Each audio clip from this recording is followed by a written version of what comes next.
No, it's like the biggest fart I've ever heard. It was so. That's nothing. Just remember, we're amateur hour. It's fine. Here we are in the shower. In this episode, we're going to talk about the primary bathroom and another bathroom that's upstairs, how the bathrooms have their own unique look but also fit really well together. We're going to talk through the process of how we got to this beautiful design, and we're also going to give you some hacks on storage and how to maximize that. The primary bathroom always is such a process when you're dealing with clients and the designer. It's a place where people come together and they articulate what they want to feel like in their primary bathroom, and they're very concerned that it's elevated enough for resale. And the job as designers and you as the client is to really figure out a way to express what you want, achieve your storage, achieve the aesthetic, and make sure it's practical for use and stays in budget. We have to think of one thing that really is going to set the tone or the aesthetic of the space. And in this case, we chose a really cool terrazzo floor. That floor has a lot of activity, a lot of color in it. I feel like it's timeless. It even kind of nods back to the 70s, but it lends itself to a lot of really neutral, beautiful colors. One way that we tried to achieve softening the terrazzo stone on the floor was by adding wood. It's a no-brainer. In this case, on the vanity, we did what we call kerfing, and that is when you groove lines into the front side of the cabinet doors, and we thought it lended a really nice elevated look for the vanity. So now that we have the wood softening the stone on the floor, we continue to tell that aesthetic story by choosing the metal. First place that metals in your bathroom are usually represented is in your plumbing. So make your selection for your faucet. In this case, we chose a polished chrome, which I'm totally digging. We then can choose our hardware that goes on our cabinetry. Now, there's many ways to skin this cat. A lot of times you'll see hardware in the middle of the drawer. Because we have kerfing on the front sides of this cabinet, we chose to have the metal hardware have less of a profile. So no hardware mounted in the middle of the drawer. Instead, we chose to do what they call an edge pull, and that's mounted on the top side of the drawer, and as you can see, has more subtle profile, which we love. A common mistake people make in their primary vanity is they try to get too large of sinks for the spaces that they have. Now, what do we really do at the sink? It's a brush of the teeth, it's a splash of the face, not a whole lot. I'd rather have a shared space between the double vanity and the primary bathroom to have space to pack, to lay out my toiletries, and be able to have more space between the sinks. So these sinks are really only 16 inches, 18 inches wide. You'll very commonly find a 21 to 22 inch wide sink. So that's kind of a little designer tip. Your sinks don't need to be big, it lends itself for more space between the vanity, and pick a faucet in your primary bathroom that's going to be user-friendly for you. Did you know that what happens underneath the sink is a P-trap? It's where the water goes to then go down the drain. Yeah, we know. So a lot of times the top drawer of your vanity is what we call a false front. It's not operational. But a super fabulous way to gain more storage in that second drawer is to make it U-shaped. This is so exciting. Your interior of your drawer is cut around the plumbing, so you get storage on both sides. That's a major win. I don't care if you have a small bathroom or a huge bathroom. Mirrors always make the space look bigger and reflect natural and incandescent light. Designer's tip is the same guys who make your glass shower doors can make your custom mirrors, and they're not expensive. Custom being the key word. I was able to cut this mirror not only to have the design that I wanted for an arched top, but it also maximizes the space, and I was able to take the mirror clear over here so this person and the far side person could use it. If a store-bought retail mirror would cut clear in here and would cut off my usability. So custom mirrors are the best. And remember, sconces in your bathroom. Ding, ding, ding. Yes, they're gorgeous. Yes, they pull the look together, but they must be supplemented by can lighting.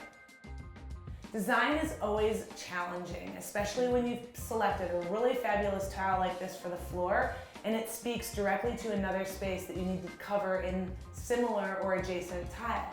In this case, I lucked out because this Ansec's main floor tile also had a tile that would work in a pan. Now, we've learned along the way that your pan tile needs to be able to slope, so therefore the size needs to be 2 inches or smaller. Thank God Ann Sachs had pan tile that matched our main floor tile, because look at this curbless shower and the great transition from this terrazzo in the main space to in the pan.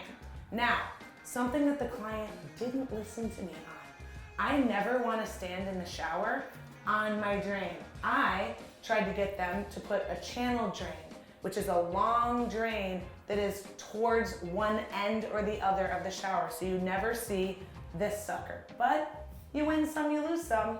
Check out our website and our shop page and subscribe to our Substack. Substack is where you get exclusive content, like Shop the Look of these fabulous rooms that you're seeing today. As we continue our tile selections, when you have a crazy or colorful or busy tile floor, what are you gonna do in the walls in your shower? Keep it subtle, don't try too hard. We made a great selection here that has some color variation in the whites. The grout lines add plenty of activity, and it's fine. Don't try too hard. This is a timeless look. This quad of tile is actually very exemplary of why we chose this tile for the wall in the shower. It has different dimension when it's installed, and there's slight color variation still in the white family that doesn't compete with the terrazzo flooring. Now, what's better than a shaving ledge? Hello. We had our countertop guy make this little corner ledge thingy whopper doer that is fabulous for the shaveroo. Another thing that you might not notice from here that I notice is, where is the plumbing? I put it on this wall right here because I did not want to see a sight line of anything here or here to turn the water on and off, hot or cold. So we hid it behind this wall, and it's kind of nice because it makes it easy to turn it on from the outside. My favorite part about this bathroom is actually this side. This isn't the vanity, but it's beautiful because it lets the vanity have its own moment, but on its own, I just love the colors and the materials that you selected. Yeah, we really took advantage of creating space and storage in, where is our challenge? Our sloped ceiling. And this allows to still achieve a ton of storage and let the ceiling do its thing. And you made another radius corner. A radius edge throughout the house. If you haven't seen our kitchen clip, go back and watch it. But nobody wants right angles in the kitchen walking around cooking, nor in your primary bath in and out of the shower. Radius edge is a great little designer's tip for your countertop. Ask your countertop installer if he can soften your edges.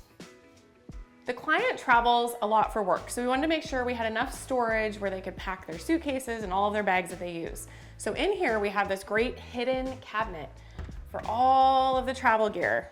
We also have this entire cabinet over here layered with storage, from drawers to, what are these called? Shelves? Yeah. Here we are at the guest bathroom. Now, it's beautiful enough for guests and very usable for the second child upstairs. Some of the things that we repeated in this bathroom include the kerfing on the cabinetry. We went with the same polished nickel finish, but we changed things up a little bit by using a different detail on the hot and cold, which makes it feel like you're in a different space. We changed the colorways on the sconce lighting, which I think is a fun pop of green perforated color from cedar and moss, and yep, we did it again. We had our glass guys custom make a beautiful mirror. Now, these bathrooms very much feel like they're within the same aesthetic. They're super warm and inviting, and they feel like they're a great use of space. We have this challenge of that darn slope ceiling behind us. In the old days, the shower used to be in the slope ceiling. You were crouched down taking a shower. I know, it's bananas. So we moved the shower into the highest part of the ceiling, and on the slope ceiling side, we did never waste space, and we put in a cute little vanity for her to put on makeup or for guests to store their toiletries. So that was a great win and a great use of space for this bathroom. Another tip, don't put a double vanity if you don't have the room for it. Sure, we could have put 2 sinks in here, but what have we learned about sink size and countertop space? The best thing to have is a sink and have space on either side to put your toiletries and use the space. How often are 2 people gonna be in here brushing their teeth at the same time? Not often enough for 2 sinks and 2 faucets for a guest bath. Another really, really smart thing that my cabinet guy did, you should talk to yours, is we put our plumbing right down the middle and he carved out each side of the cabinetry so we maximized our space. Because remember what happens under the sink? Our plumbing lines. So we are maximizing our space by cutting out our cabinetry in order to fit what is necessary for plumbing to go.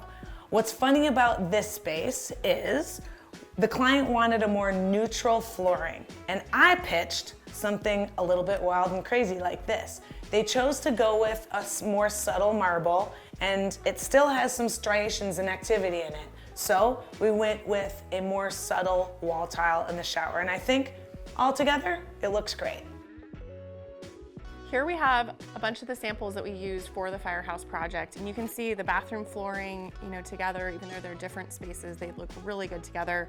And here, we have all of the other fabrics that we use downstairs in the living room and the library, and just how beautiful it all pulls together so that the house has a very cohesive look. We hope you enjoyed your tour of the Firehouse bathrooms. If you learned something, please click the like button. It's vital to our ability to keep making these videos for you. Also, subscribe to our Substack. The link is below. That's where you're gonna get exclusive content to shop the look of this beautiful bathroom. Thank you. Click the link below to share. What?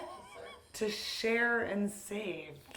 No, they're not saving. It's not Instagram. Oh, they're sharing and doing what? No. Okay, ready?